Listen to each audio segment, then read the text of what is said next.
Good morning and welcome to MagHub Monday, the show where we talk about everything related to MagHub and sales. I'm your host, Nick Patero, and today we are going to be doing an Orders 102 session. This is the second part in our four-part series about orders. If you've ever wanted to learn how to show line items differently on an order or display package pricing or anything like that, this is the video for you. I'm going to talk about how to set it up at a template level and then how to do it in real life. Let's get to it. All right, so I've already logged into my MagHub system, and the first thing that we need to do to get orders to group and show a certain way is to edit the templates. All right, so let's go ahead and play with that for a bit, and then I'll show you how to use this in real life. So in the settings, you're gonna have to get an admin to do this part, all right, but you can walk them through the process or send them this video so that at least you can go ahead and into the field and execute as you need to. So you're gonna go to templates, and then you're going to go to contracts. Inside of the contract template portion, you'll have all the different iterations of your templates, and oftentimes I'll have like a dozen, maybe, that kind of satisfy all the different needs that you need to show to your customer. So one with discounts, one without discounts, one that has agency pricing, one that doesn't, things like that. So I'm going to go ahead and edit one of these that already exist. And you can see here the different elements. We've got a line, we've got a page break, we've got a header, right? All these different things. This right here is how I'm breaking up my print ad items and my digital ad items, or my service items, right? So I can group all of these into their different categories if I want to, and that's going to actually group them and separate them out. Every single service or every single ad is going to get their own line with their own unit price. Okay, so as I go down, you see digital media items, that's great too, but the real grouping mechanism comes in when we look at the ad hoc groups and then also the packages. So if I go in, of course you can filter on the right hand side and say ad hoc groups, and then you can drag the element into the system. Same thing for packages, but once you drag it in, you'll go to the pencil and you'll edit the elements that are inside of this pricing table. So you can choose what you want to show. So item name, discounts, net price, ad notes, etc. Right? Same or very, very similar information to what you'd be able to show if these were in their unique product type groupings. Oh, oops. The cool thing about this is that you get to customize it and make it your own inside the order item. All right. Now, when you want to show or not show different information, say you want to group everything and show a total price, you have to use one of the predetermined groups or a package that you've set up already. So inside the packages item, I have a few more options here. So of course I have the ability to edit the column headers, that's great, and all of the other information here. But down below, you can see here the display type. And so this is going to show or not show different information based on what you want to display here. And then the item group display is really where it gets interesting. So with this, I can show line item details, but with no line item pricing, only group level pricing. Same thing with line pricing or a concentrated list or a bulleted list, right? So you have a couple of different options on what you want to show here. So if I chose a concentrated list, or let's do a bullet list. So I'm going to choose a bullet list and then I'll hit save.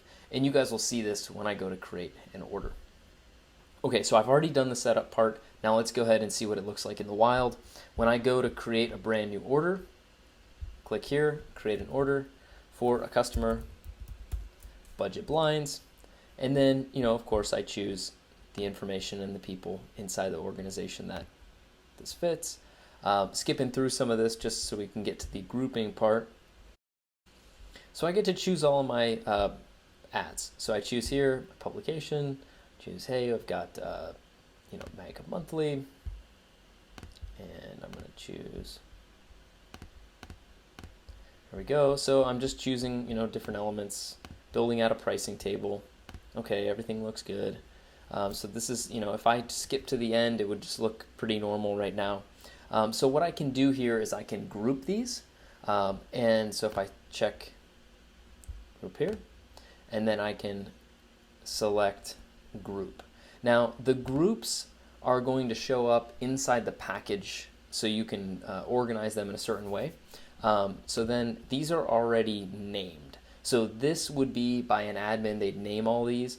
There is a help doc about this on how to name these groups, but basically you can say, hey, all of these are assigned to this particular package and hit save. Now, if I go back in and add some more ads, so let's do something a little different. Let's do some impression-based ads. So let's create a few here, web ads. Yep. Click, click, click, click, click. And we'll do, 200,000. And we'll jump all the way actually to the end of September. And I'll hit save here. All right, so now what I can do is I can grab these and I can group them as an ad hoc group. So if I ad hoc group these, then it will actually let me change how this shows while I'm in the order. So this is pretty good. So I can call this, something like this. And then I can choose just like how I had inside the template, but the rep gets to choose this right here. All right, so you say, hey, this is concentrated list, or what's the sort order? Are we invoicing these together? Most likely no, and hit save. Okay, so the third way to group items, so we did grouping, we did ad hoc grouping, and then we got to do a package. So when I add a new package, I'll use the actions up at the top and click add package. Now the package has to be pre-set up. So all of these packages I've already built out. Maybe I'll cover that in a different video. But basically what we get here is, hey, you've got this platinum package and it has all these different elements in here. And then I can say platinum package. If I want to associate with an event, hit save. I can choose all the different units. I can add different issues, right? So this is going to require me to put in some more information based off of the ads that are inside the package, right? So because the packages can persist over time, the cool part about this is that you don't have to go in and recreate all of the packages if the issue that you selected within the package is already passed, right? So this is allowing the reps to say, hey, this is a bundle that we sell frequently, and then you can customize that bundle so the customer gets a better kind of campaign based off of what you're selling. Okay, hit save, and then that gets added as a package. So let's go ahead and jump through the remainder of these hoops and see how it turned out. All right, so we'll choose the multimedia proposal template. And here we go. All right, so we've got a couple of groups. As you can see, a couple of these right here, these native ads, maybe these didn't get grouped, or maybe they were just bundled together, right? We've got our special promo package digital, our ad, our native ad, right? Total price here. This is showing, actually, I should say, this right here, this top package is showing because I have a digital media block in my template. And so this is a duplicate, right? So you can remove that digital media block, and that way this wouldn't show up here and inside the ad hoc group like I selected it. Okay, moving down, we've got the advertising package A. This was a predetermined group that my admin had set up for me, and it's set up as a bulleted list, right? So here are all the things that you get, and here's how much it costs, right? And then very similarly, you have your platinum package here, right? So the client's receiving a variety of digital products for a low monthly price. This is the digital ad, right? And here's the total, okay? Now, there are other things down here too, right? The totals, we can get into that, but you guys can customize this. These are the three ways on how you can group items inside of an order, right? So you've got your ad hoc group, you've got your predetermined group, and then you have your package, all right? That is how you set up display groups on a MagHub order. Good luck. Let us know if you have questions. This is a really great way to kind of make those orders feel a little bit more custom for each customer. Okay, have a great week. See ya.